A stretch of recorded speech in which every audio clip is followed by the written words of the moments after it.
4. Snow on a Red Rose. After that, Jan went out into the garden every day and sat for as long as she could under the pear tree. Mild days and frosty days, rain and shine, she went out to give the fairy a chance to meet her. She always hoped she would see the fairy, and when she didn't, she would come back disappointed and worried. She felt more and more sure something was wrong. Charlie didn't know that she was doing this every day. He would have been cross if he had, because he had told her to keep warm, and he was right. One day, Jan sat outdoors too long in a cold winter wind and caught a very bad cold. Charlie put her to bed and stayed away from work to look after her. "Charlie," croaked Jan in her coldy voice, "do me a favour. Push my bed up against the window so I can look out." Charlie was worried about drafts, but he did as she asked. She propped herself up on lots of pillows and spent the day staring out into the bleak and leafless garden. She didn't feel like eating. Charlie kept popping in to chat with her, but it didn't help. At night, he wanted to move the bed back to its usual place, but Jan wouldn't let him. "Can we have the window open?" she begged. "Certainly not," said Charlie firmly. "It's freezing hard outside." The next morning, Jan woke up early. There was a strange greyish light in the room. She sat up quickly and looked out the window. "Oh, Charlie, look!" she cried. "Snow! How beautiful! I'd love to go out and play in it," she added. "Well, I'm afraid you can't," said Charlie sensibly. When he brought her breakfast, he found her crying. "What is it, darling? Is your cold worse?" he asked. "I want to go out in the snow," she sobbed. "I need to. Please, Charlie, I'll wrap up very well. My cold is gone, honestly it is." Charlie took her temperature and looked at her throat, and at last agreed that if she put on 2 blouses and 2 sweaters and warm trousers and fur boots and the thickest scarf and gloves and woolly hat she owned, she might go into the garden for a very few minutes. At once Jen felt her sadness and sickness leave her. She jumped out the bed and got dressed in all the things Charlie had mentioned, and then she ran out into the snowy garden. It was lovely out there. The sun was shining, the snow was deep and powdery. She ran about, kicking it up in the air and watching it glitter as it fell in a shower round the toe of her boot. All the twigs and evergreen leaves and even the fir tree needles had coats of fine snow. Jan even found a rose bush with a red rose on it. The rose was covered with snow too. Every petal had a rim of snow along its edge. Roses are summer flowers, so Jan was surprised to see it. She picked it. When Charlie called her, she took it to show him. "Look," she said, holding it out. "Poor cold little rose." "It certainly doesn't look very happy," said Charlie, who was at the stove making hot chocolate. Jan gave the rose a flick to knock the snow off its petals. The snow fell coldly onto her hand, and suddenly something more solid landed in her palm with the snow. "Oh!" cried Jan, as if she'd been stung. She stood staring into her cupped hand, her mouth and eyes wide open. "What is it?" asked Charlie, pouring the hot chocolate into mugs. "Come and look." Charlie came and looked. You never in your life saw a man more astonished looking than Charlie did at that moment. "I don't believe it," he said slowly. "I do not believe it." A little thing like a red caterpillar was curled in Jan's hand, but it wasn't a caterpillar. "See," Jan whispered. "He's earthed, poor little thing." And they both peered closely at the tiny curled-up figure. He was about the same size as the fairy, but quite clearly he was an elf. He wore a red tunic and pointed shoes and a pointed red cap. His ears were pointed too, though they were almost too small to see. His hair and his skin were as green as a leaf.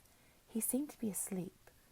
Charlie was making swallowing noises and screwing up his eyes. "It's true," he said at last. He seemed quite dazed. "You don't think he's frozen, do you?" asked Jan suddenly when the elf didn't move. "He's the same colour as the flower. He shouldn't be out in winter either. Oh, Charlie, do make sure he's all right." Charlie gave her a funny look. "I'm a people doctor, not an elf doctor," he muttered. But he let Jan gently tip the elf into his big hand, and he had a good look at him. Then he poked him carefully with his little finger to uncurl him. "He's very cold," he said, "but I believe he's warming up now from the heat of my hand. Let's see if he wakes up by himself." Jan put a puff of cotton wool over him, and after a few minutes she said, "Look, he's moving." And the next thing was that the elf sat up in Charlie's hand and sneezed. Then he looked around him and saw Jan and Charlie and jumped up in fright. "It's all right," said Jan quickly. "I'm Jan, and this is Charlie, and we both believe in you, so you can fly away whenever you like." The elf had already spread out his wings, 2 pairs, clear as glass, but then he seemed to relax. "Jan," he said. "Oh, it's you. I've seen you with Tiki. I was sitting up in your pear tree that first time you met her." "You must be Widgick." "That's me," said Widgick. "It was because of you that she got earthed on my toe." Widgick sniggered unfeelingly. "Silly things shouldn't drink so much nectar and get so fat," he said. "Is she all right?" Jan asked. "Who? Tiki?" "How do I know? Haven't seen her for 4 ages." "Why not?" "I've been asleep most of the time," said Widgick. "I was having a nap in that rose when the first frost came. I was too cold to creep out, so I just curled up and went back to sleep." "Wasn't that dangerous, if you're a rose elf?" "Who says I'm a rose elf? I'm an any old flower elf, if you want to know. Any red flower, that is," he added. "Can't you change your clothes, like Tiki?" "Course I can," said the elf. "I can do anything she can do, just you watch." And he stood up, kicking the cotton wool aside, and drew his hands down himself. At once his tunic was changed to a red school blazer and red shorts, red knee socks, and a red school cap. He looked for an elf very odd indeed, and Charlie burst out laughing. "What's so funny?" Widgick asked in a hurt voice. "You look like a schoolboy," said Charlie, "not an elf at all." "That's because I wish I was a schoolboy and not an elf," said Widgick. "For heaven's sake, why? If you were a schoolboy, you couldn't do any magic, or make yourself invisible, or anything." Oh, that's just ordinary. Who needs it?" said Widgick. "Think of the fun of waking up in the morning in a real bed, with real clothes, and then having real clothes to put on one by one, and then eating breakfast that wasn't all sweet. You can't think how sick and tired I am of nectar and honey and all that fairy fruit." "But you eat eggs," said Jan, remembering about the acorn cups. "Only sugar ones," said Widgick. "Human children only have to eat them once a year, but we have to eat them all the year round. Chocolate ones and marzipan ones, and ones with runny white cream stuff inside. Yuck! Once," he went on in a whisper, "I went inside a house. We're not meant ever to go indoors, but I did, and I had a nibble of a little boy's boiled egg. It was absolutely the most delicious thing I've ever eaten, but of course it's not allowed. We're not supposed to get mixed up with humans and all, for fear of getting earthed or of getting friendly with them." "Why aren't you allowed to be friendly with humans?" "Oh, because they're dangerous. They want you to do magic for them all the time, and then things get all mixed up, and there could be awful trouble with the Queen." Jan and Charlie looked at each other. "Do you mean," asked Charlie slowly, "that if, for example, a fairy like Tiki, became friends with a human and wanted to do a magic favour for her, or him, of course, that might get her into trouble?" "Might? It would," said Widgick, "without a doubt. You wouldn't catch me doing any human a favour, no matter what." Jan and Charlie looked at each other again. Then Charlie said, "Listen, Widgick, would you like a boiled egg now?" Widgick jumped to his feet, his face under the school cap shining. "Would I?" he cried. "Wow! I mean, I'm already indoors, so I can't make things worse if I eat some human food, can I?" Widgick stayed with them for an hour. Even a caterpillar couldn't have eaten more than he ate. He ate toast and jam, and boiled egg, and peanut butter, and some celery, and a whole pea, a small one, and a good nibble of a chip, cheese and pickle flavour. The funniest thing was that while he was eating all this, he was standing on the table, untouched by human hand, so of course they couldn't see him. They could just see the bites of food disappearing, and sometimes hear his appreciative grunts, and the crunch, crunch, crunch as he chewed, if they listened very hard, that is. At last the crunching stopped, and Widgick hopped, or rather crawled, onto Charlie's hand and became visible again. He was now almost as fat as Tiki. "Now I know why Tiki eats so much," he gasped. "She likes sweet things. I'd be fat if I were a boy and could eat all this lovely not-sweet food." He sank down onto Charlie's hand. "Phew, I can't fly for a while. My wings won't lift me. I think I'll just have a little ziz." Widgick, said Jan, leaning over him, I want you to do me a favour. Anything, said Widgick sleepily. Name it. I want you to find out where Tiki is and ask her if she fixed it. Fixed what? The nuisance.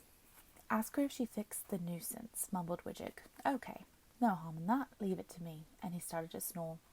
They wrapped him in the cotton wool and left him on the kitchen window ledge so he could fly away when he woke up. Chapter 5. The Queen's Rules. 3 days later, Charlie was taking the rubbish out when Widgick appeared on his shoulder. He had slimmed down again after his huge meal of forbidden food. He was jumping up and down in a mad sort of way and shouting at Charlie in his thin, high voice. What's the matter with you lot? Don't you even put your noses outside when it's a bit cold? What's your trouble? Asked Charlie. I've been hanging around here for days waiting for you to come out. I'm freezing. I'm supposed to be a summer elf. I come out every morning to go to work, said Charlie. Oh, well, maybe you go out too early. I'm not very good at getting up, said Widgick, calming down a bit. Anyway, I've got something to tell you, and I have to tell it to you secretly. If the Queen knew, and he glanced all around him anxiously. Come indoors, said Charlie. Oh, no, I couldn't. We're just going to have some hot buttered toast, said Charlie. Oh, said Widgick. Well, perhaps just for a moment. Soon they were all sitting around the kitchen table, except Widgick, who sat on Charlie's hand. Widgick, between bites of toast and grunts of delight, told them his story. I flew all over the place looking for Tiki to give her your message. I went to all her favourite places. There isn't an empty bird's nest for 10 miles that I haven't visited. I tried the ring of toadstools where her dancing group meets, her secret hollow tree. Where didn't I try? No good. I asked everyone too. Nobody has seen her for ages. He stopped to lick the butter off his fingers. This yellow stuff is fantastic. Go on, Widgick, never mind the food, cried Jan impatiently. Well, in the end I got worried. Lots of summer fairies curl up somewhere snug and sleep all winter, but still, someone usually knows where everybody is. The frost fairies leap about a lot, freezing everything, and they generally like playing jokes on the summer fairies, like putting icicles on their noses or freezing their bottoms. Anyhow, soon everyone was looking for Tiki, and nobody could find her. What could have happened to her? Widgick shrugged. She could have gone south for the winter. Lots of summer fairies do that if they can afford to. Do fairies use money? Asked Charlie. What? Money? Never heard of that. I meant if they've saved up enough magic to send themselves abroad. If not, you have to get a swallow to carry you. And they're so selfish they hardly ever will. Anyhow, riding swallow back is scary. They dive about so much. Tiki's not very brave. Is there anything else to eat? Jen opened a small tin of baked beans and gave him one cold. He stuffed his mouth with a great bite, and then went on quite cheerfully. Then, of course, she might be dead. Dead? Cried Jan and Charlie together. Surely fairies can't die, added Jen in horror. Of course they'd die, said Widgick with his mouth full. What do you think makes all the dust you have to wipe off your furniture? That's dead fairy dust. If fairies never died, there'd be so many of us you wouldn't be able to move. There was a silence, then Charlie said, But isn't Tiki young? Oh, yes, said Widgick, so I am. But even young fairies die sometimes if they do something silly, or if they break the rules. Jan swallowed hard. Rules? The rules she makes, said Widgick in a lower voice. The Queen? Shh. Yes. Don't talk about her as if she was just anybody. She makes the rules, and if a fairy breaks them, there can be awful trouble. Surely she'd never kill a fairy. No, she wouldn't do that, but she can take away their invisibility. It comes to the same thing, because then birds or fish or cats or he swallowed, or some other creature usually gets them. Your Queen, said Charlie after a long moment, sounds a bit of a tyrant to me. What's that? Asked Widgick uneasily. A ruler with too much power and not enough kindness, said Charlie. Widgick's face turned from leaf green to whitish green, and he dropped the big bean he was holding. Oh, no, he said very loudly. We love her. We love the Queen. We all love her, all the time. Oh, said Charlie, surprised, and he looked at Jan, whose face had also gone very pale. Widgick grew restless. I think I ought to go now, he said. But you haven't told us what's going to happen about Tiki, said Jan. How do I know what'll happen? Asked Widgick. Maybe she'll turn up again in the spring, and maybe she won't. All I wanted to say to you is that I couldn't give her your message. Thanks for the food. His wings whirred, and he was about to take off when Charlie clapped his hands around him, trapping Widget between his two hands. "What are you doing? Let me out!" shouted Widget from the inside the dark cave of Charlie's hands. "Let him out, Charlie," cried Jan. "Do you want a baby with blue hair?" asked Charlie. His face was grim. Jan sat down very suddenly. She felt sick. Charlie lifted his closed hands, level with his face. "Now, listen to me, Widget," said Charlie sternly. "You must find Tiki." "How can I?" wailed Widget from inside the hands. "If the Queen wanted to punish Tiki for breaking a rule, how else must she do it?" There was a silence. She might put her in a wasp's nest," said Widget in a tiny, scared voice. "What do you mean?" "If a fairy is very bad," whispered Widget, "the Queen sometimes shuts her up in an empty wasp nest after taking away her magic. Then she just has to live in all those little dark tunnels, eating scraps of old wasp food."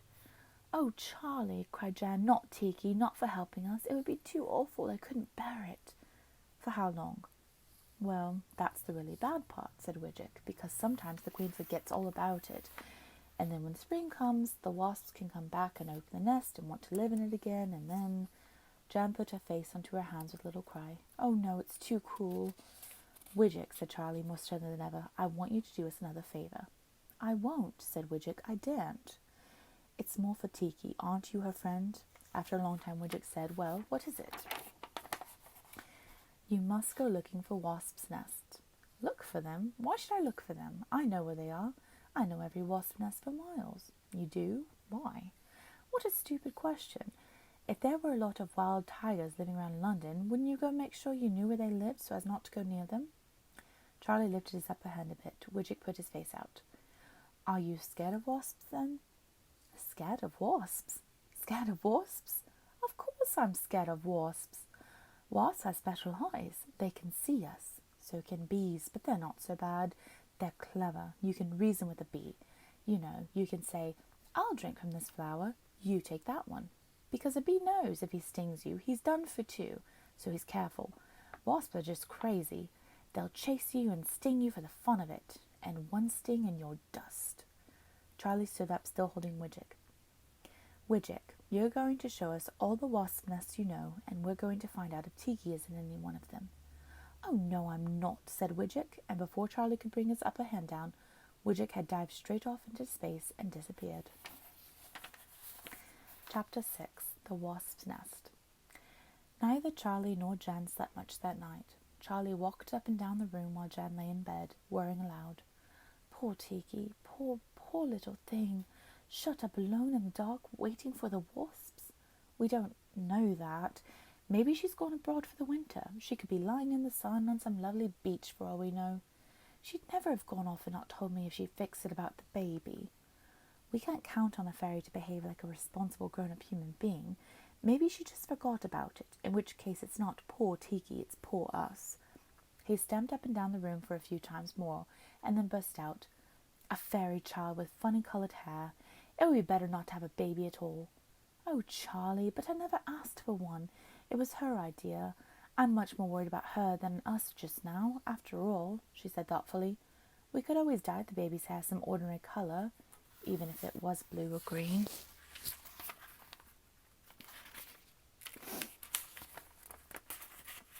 "You did say you wanted her to have pink skin." "Yes, oh yes, like rose petals," I said. Charlie turned around and stared at her. "Like rose petals?" he asked. "What if she thinks you meant an orange rose? Or a dark red one? Or a red and yellow striped one?" Jan let out a wail and turned her face into the pillow. Jan's bed was still pushed up against the window. When she woke the next morning, Widget was astride her arm, kicking her as if her arm were a fat horse. Wake up, he was squeaking. "I found her." Jan shook Charlie awake and they both jumped out of bed. "Where?" they cried. "Show us, quickly." And they rushed about, trying to get dressed in a hurry, but Widget was too impatient for them. He pointed his two forefingers at them and shouted, "Did you wig?" And they found themselves fully dressed with their clothes on.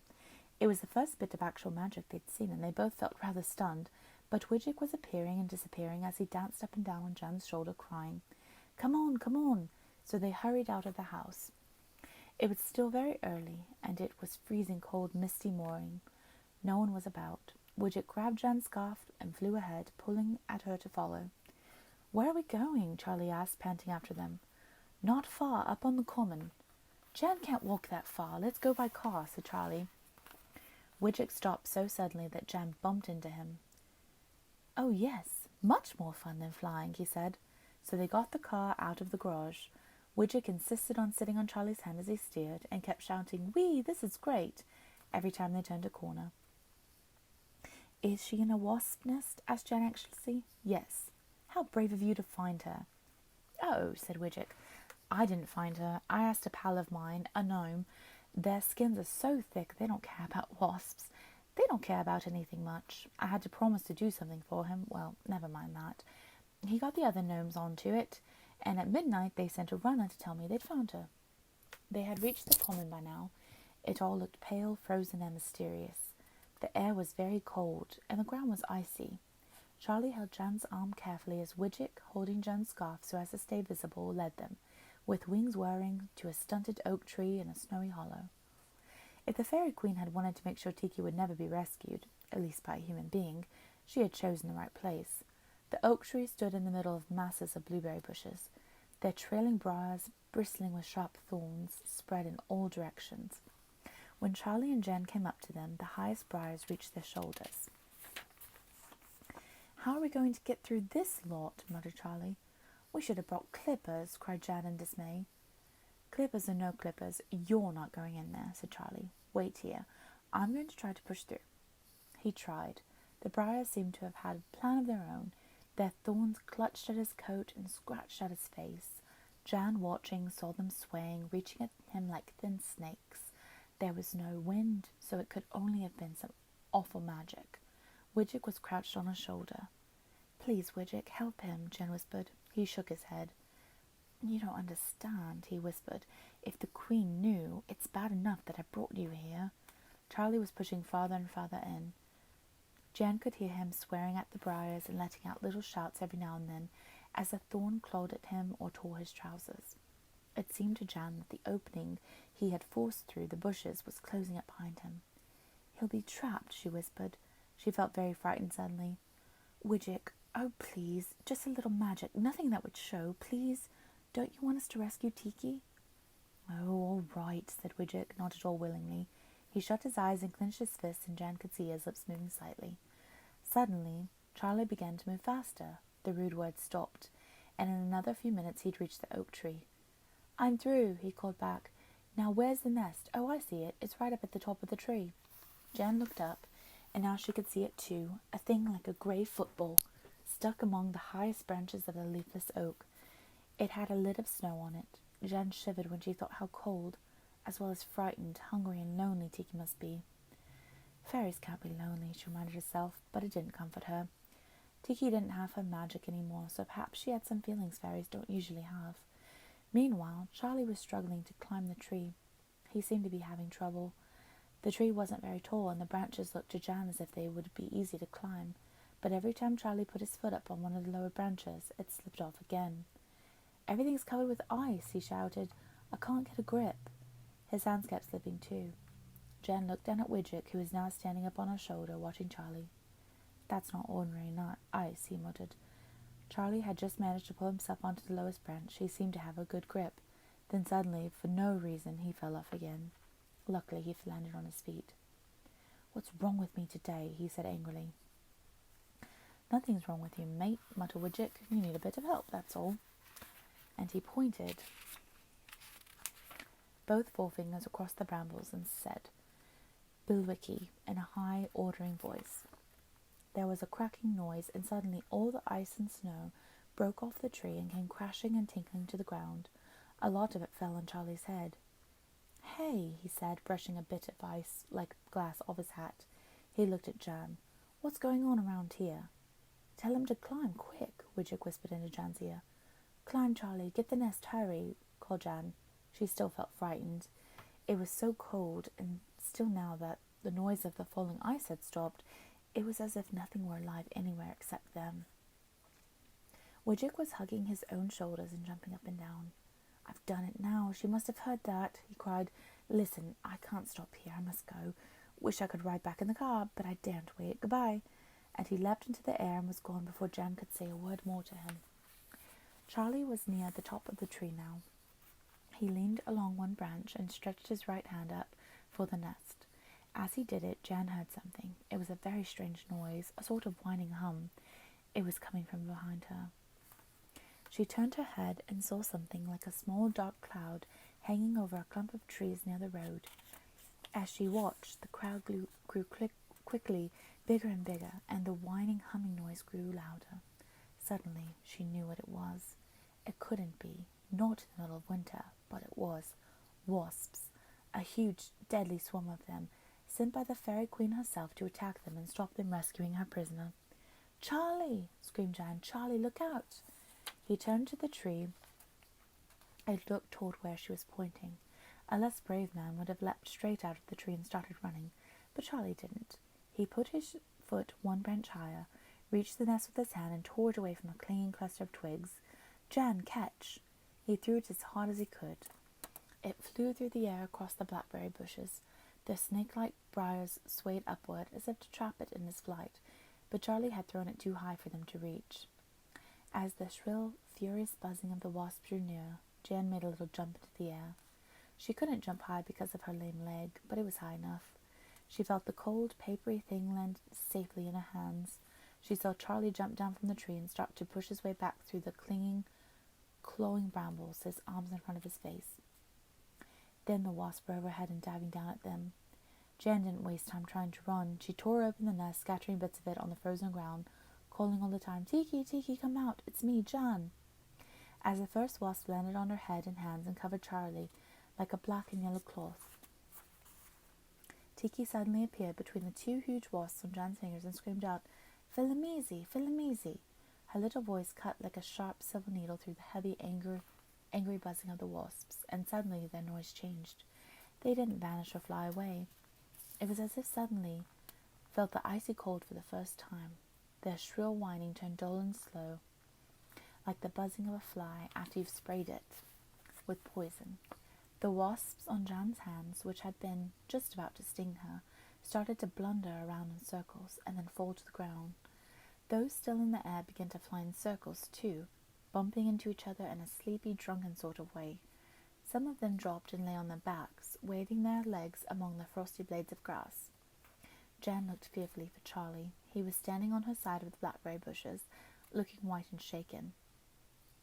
The black blanket of wasps was falling away from him. "Charlie, did they sting you? Are you all right?" Jan asked anxiously, hobbling to him as fast as she could. He put his arms around her. "I'm okay. What about you?" I'm fine," she said shakily. "Tiki saved us." They both looked at Tiki, standing on Jan's hand. She looked pretty shaky too. She was wearing a bright pink tank top, fur-lined boots, stripy leg warmers over her jeans, and a woolly hat pulled down over her ears. "Tiki, what happened?" said Charlie. "How did you do that? I thought you'd lost your magic." "I didn't use any magic," she said. "So how did you stop the wasps?" "Oh, that. All I did was take away the magic that they had. Wasps can't fly about in this weather without some magic, you know. It's not natural for them. I just took it away, and the cold did the rest." "I'm glad to see the Queen let you dress warmly anyway," said Jan, "before she put you in prison." "Let me? She didn't let me. Nobody can stop a fairy making her own clothes. About all I had to do in there was to change clothes. What do you think?" she asked, turning round in Jan's hand. "Do you like my new gear?" "Very smart indeed," said Charlie. "But now let's be getting home. Jan shouldn't be out in this." He looked around uneasily, and Jan knew he didn't just mean the cold. Putting his arm around Jan, he led her back to the car. On the way, they both looked back toward the oak tree. The thousands of wasps were lying on the white frozen ground, making a dark patch. "I wonder what the Queen's going to think about that," he said. "Somehow, I don't think she's going to like it," Jan replied.